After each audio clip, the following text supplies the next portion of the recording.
channel Ngulik Horor.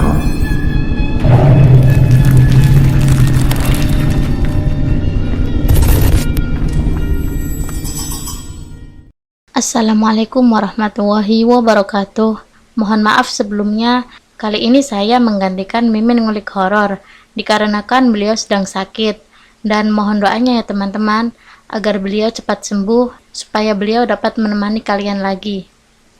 Pada kesempatan kali ini saya akan membawakan kisah misteri yang diambil dari @nafila.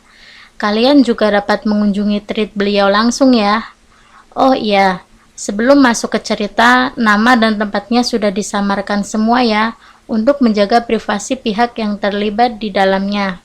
Tak perlu lama-lama, mari kita masuk ke dalam ceritanya.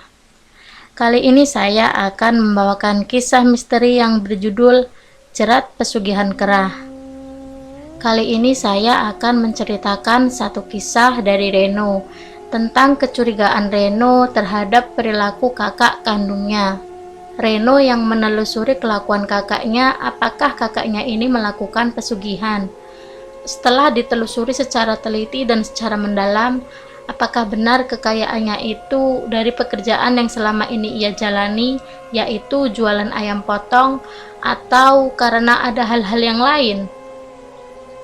Di tahun 2015 kemarin, kakaknya itu hanya mengandalkan jualan ayam potong bersama istrinya, dengan hasil yang luar biasa.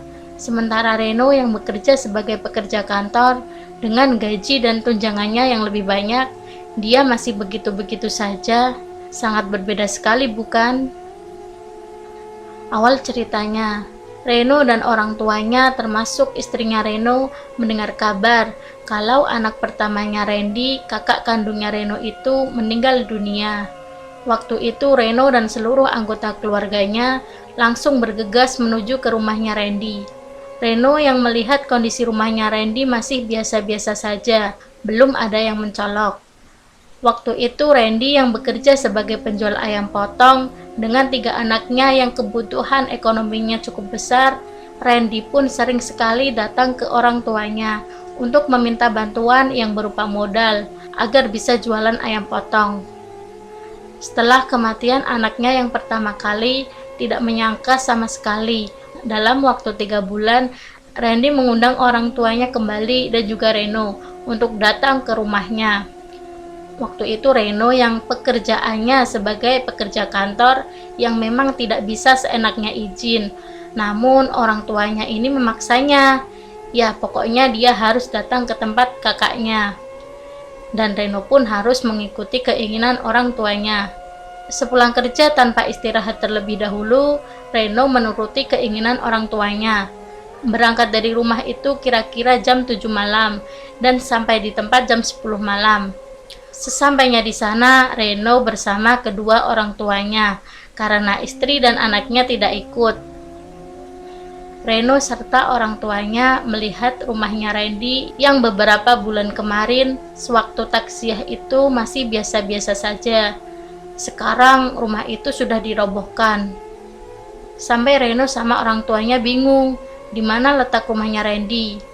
Waktu itu ternyata Randy dan kedua anaknya termasuk istrinya itu menginap di rumah tetangganya, dan itu bukan rumah yang digunakan tempat tinggal Randy.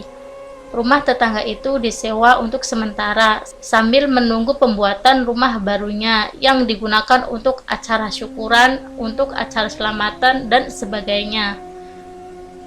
Reno dan orang tuanya beranggapan mungkin Randy sudah ketemu jalan rezekinya sehingga bisa membuat satu bangunan rumah. Namun Reno merasa ada yang janggal, karena secara logikanya pondasi yang besar dengan ukuran tanah yang lebih luas dari rumah sebelumnya itu memakan biaya yang banyak. Apakah kamu sudah tahu rumah itu selesai kapan dan biaya semuanya sudah disiapkan? Tanya orang tuanya. Ya sudah Bu, soalnya saya kemarin dari usaha jualan ayam potong, beberapa bulan kemarin itu saya punya pelanggan yang setiap harinya membeli banyak, dan juga hasil dari pelanggan restoran-restoran yang setiap hari meminta didatangkan ayam potong, dan hasilnya seperti ini. Jawab Randy. Setelah syukuran, Reno sama orang tuanya langsung balik lagi ke rumah. Reno kembali bekerja seperti biasa di kantor. Orang tuanya yang memang hidup dengan Reno dan istrinya yang otomatis segala kebutuhan ditanggung Reno. Setelah beberapa bulan, orang tuanya Reno ini kepikiran sama cucu kedua anaknya Randy, dan juga orang tuanya pengen tahu bagaimana kabar rumah yang dibangun Randy. Sudah jadi apa belum? Reno yang mendapati pertanyaan seperti itu hanya menjawab dengan perkiraan dia. 2 bulan ini mungkin sudah hampir jadi kalau melihat luas tanah. Reno dan juga orang tuanya yang pergi mengunjungi Randy dan melihat pembuatan rumah ternyata sudah hampir 80%, tinggal beberapa bagian yang belum selesai. Sepenuhnya rumah itu sudah bisa dihuni oleh Randy, istrinya dan kedua anaknya. Waktu pertama kali masuk ke halaman rumah yang sangat luas dan bangunan yang menjulang tinggi, apa dengan berjualan ayam potong selama beberapa bulan bisa bangun rumah segede ini? Saya nggak yakin, pasti ada yang nggak benar ini, ujar Reno di dalam hatinya. Waktu itu orang tuanya minta sama Reno untuk menginap di rumahnya Randy, dan Reno pun setuju-setuju saja. Orang tuanya tidur di kamar tengah bersama cucunya, dan Reno tidur di ruang tengah di atas sofa. Di dalam tidurnya, Reno bermimpi hal yang sangat aneh. Segerombolan kera mengelilingi tubuh Reno yang sedang tertidur, yang seakan-akan mau mencekiknya. Dan Reno terbangun dari tidurnya, melihat jam sudah pukul 1:30 malam. Astagfirullahaladzim, mimpi apa itu? Ucap Reno. Setelah matahari terbit, Reno mengajak orang tuanya untuk kembali pulang ke rumah. Namun ajakan itu ditolak, yang katanya ingin menginap beberapa hari lagi di kediaman Randy. Reno yang memintakan izin sama kakaknya termasuk juga istrinya untuk orang tuanya bisa menginap di rumah kakaknya. Setelah itu Reno kembali pulang dan mengurusi pekerjaan kantornya. Namun kurang dari 1 minggu orang tuanya itu meminta agar dijemput. Katanya dia tidak betah tinggal di rumah kakaknya walaupun rumahnya besar. Semua fasilitas yang ada tidak bisa membuat kedua orang tuanya Reno nyaman.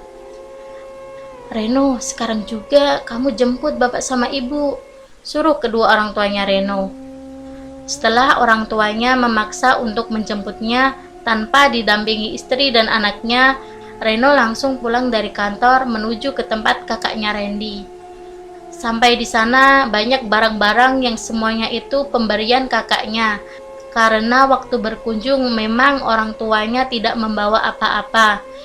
Tapi setelah dia sampai di situ, orang tuanya bawa barang banyak sekali. Ini punya bapak sama ibu? Tanya Reno. Iya, ini kemarin dibelikan sama kakak kamu, mulai dari sajadah, pakaian, sarung, dan lainnya. Jawab orang tuanya. Makasih ya kak, ucap Reno kepada kakaknya. Ketika orang tuanya Reno ini pamitan ingin meninggalkan kediaman Randy, kedua anaknya Randy itu seperti merasa kehilangan. Nenek sama kakek tinggal di sini aja, tidur di sini sama adik dan kakak. Jangan pulang di sini aja, pinta anaknya Randy. Waktu itu Reno yang melihat keponakannya merengek meminta agar orang tuanya tidak pulang. Reno mencoba bilang sama keponakannya, nenek sama kakek mau pulang dulu ya, nanti kapan-kapan main kesini lagi, jelas Reno.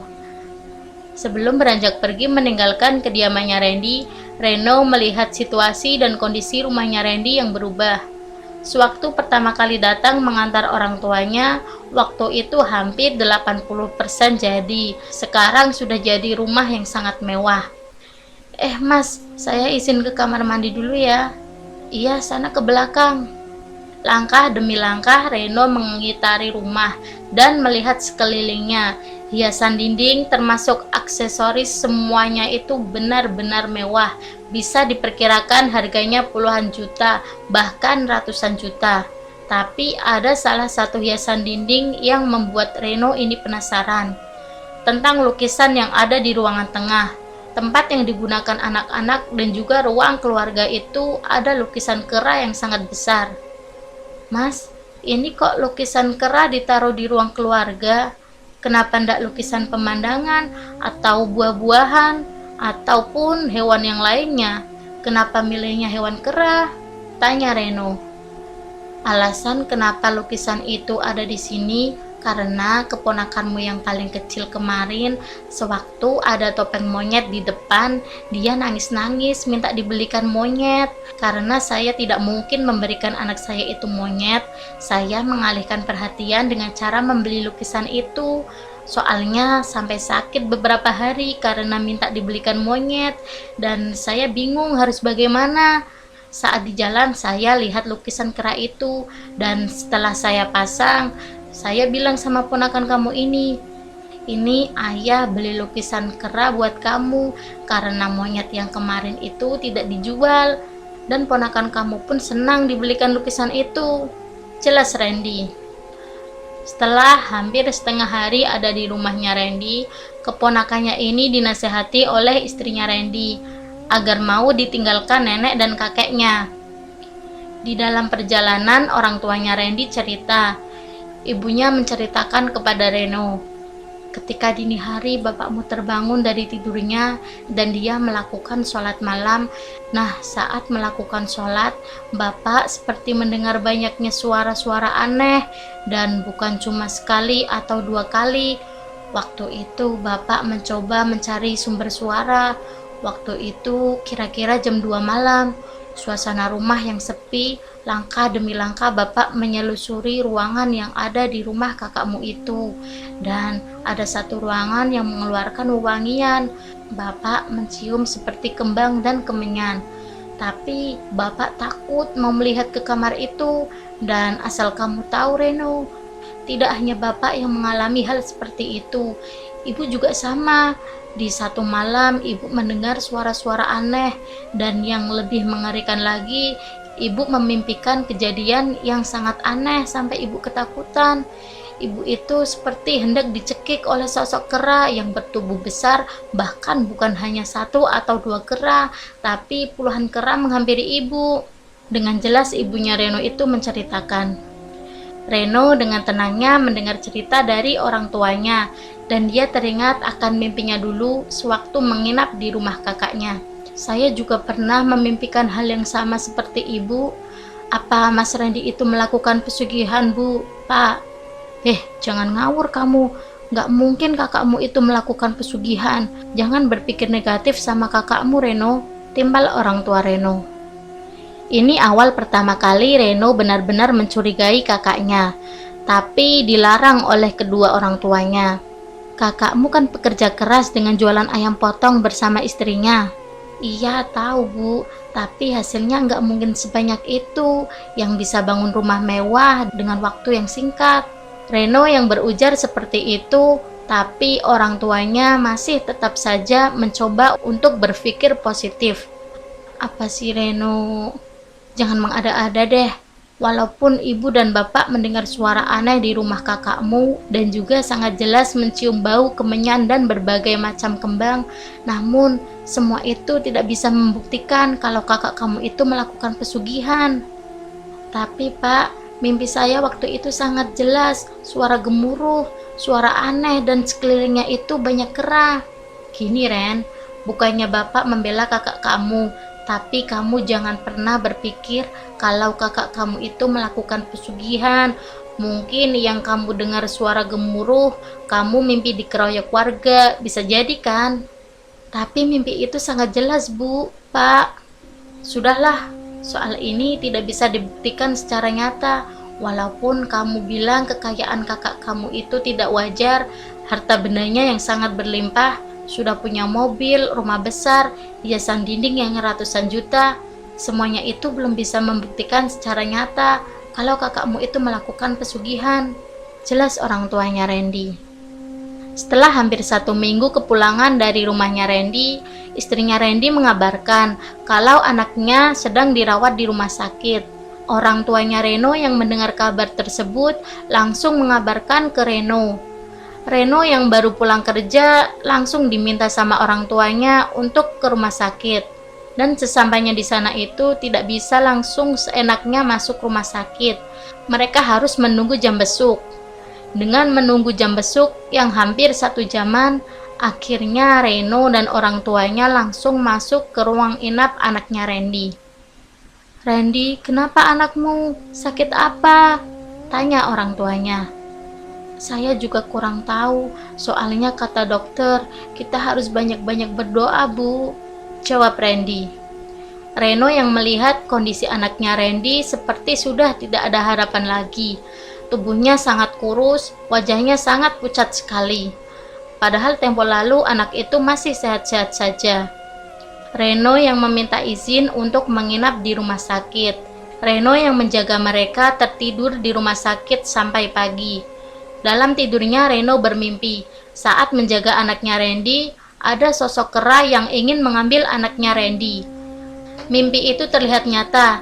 Anak itu tersadar dan ketakutan dengan sosok kera itu yang mencekik leher anaknya Randy. Esok harinya dengan rasa penasaran tentang mimpi anaknya Randy yang dicekik oleh sosok kera, Reno menanyakan ke salah satu kiai di kampung dia tinggal yang tanpa sepengetahuan orang tuanya, dan dia sempat-sempatkan tidak masuk kerja demi keponakannya.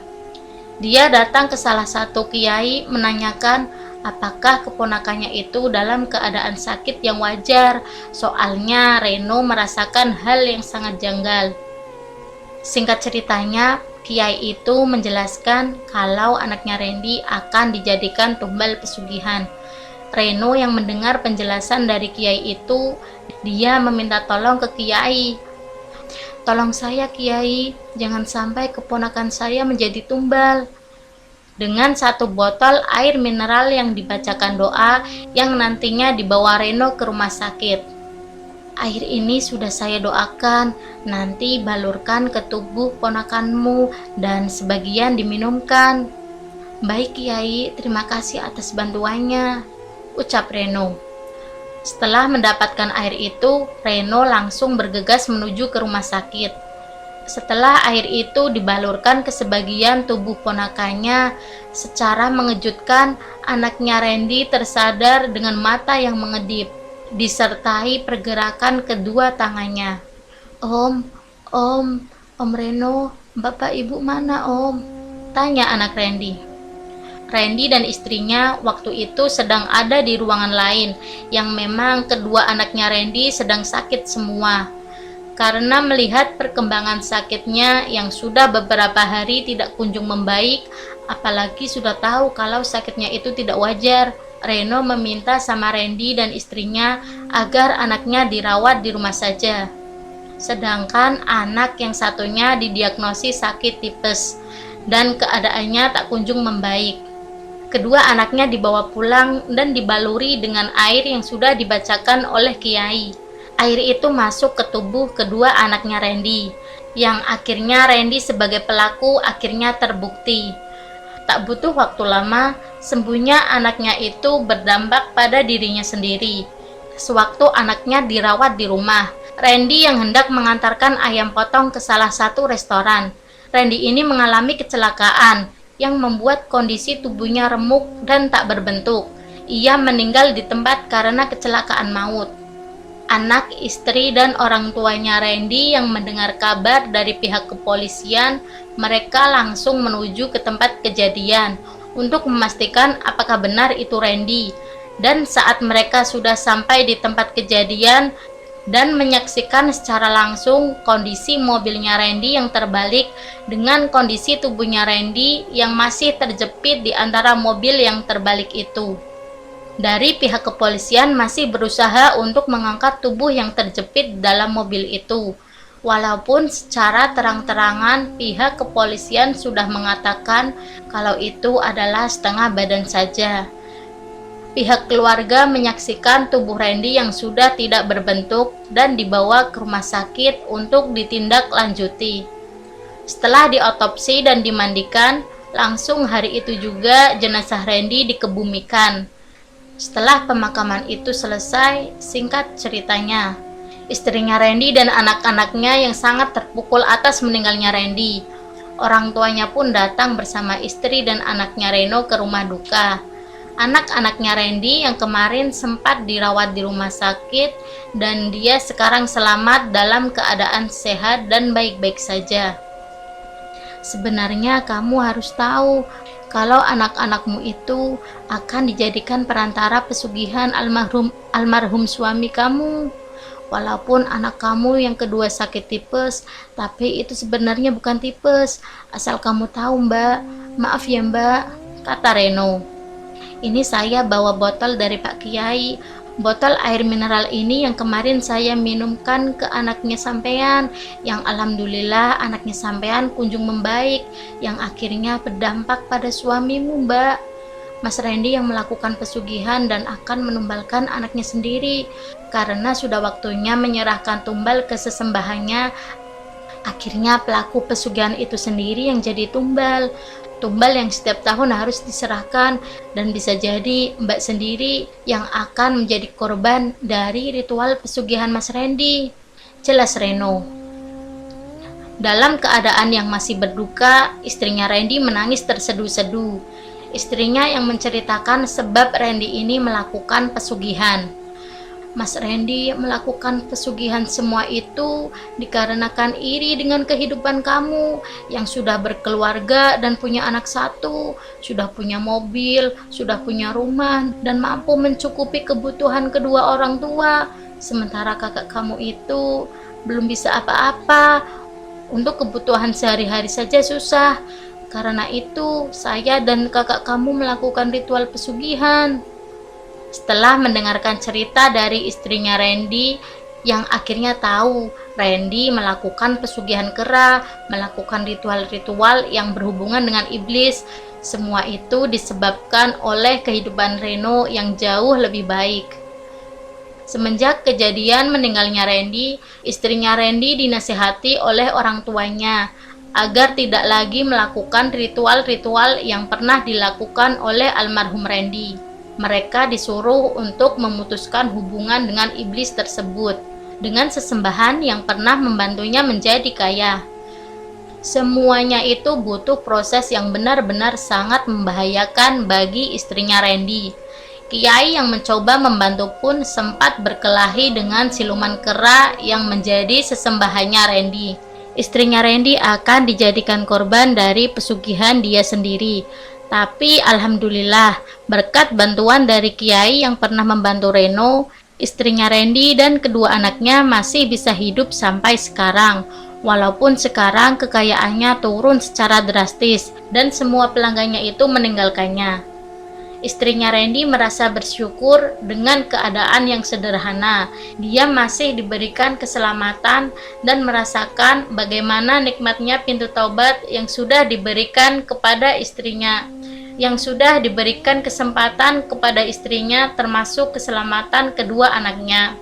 Tapi waktu itu istrinya Randy meminta agar kedua orang tuanya yang dulu tinggal bersama Reno dan istrinya untuk tinggal di rumah istrinya Randy untuk menemani kedua anaknya, dan permintaan itu akhirnya dikabulkan oleh orang tuanya Randy.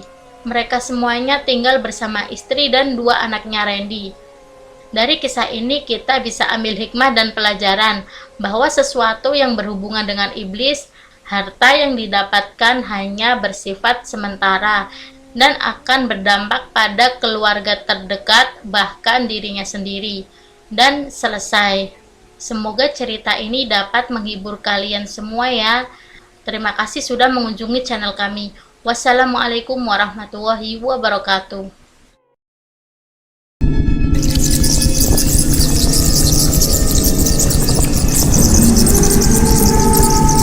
Selamat datang di channel Ngulik Horor.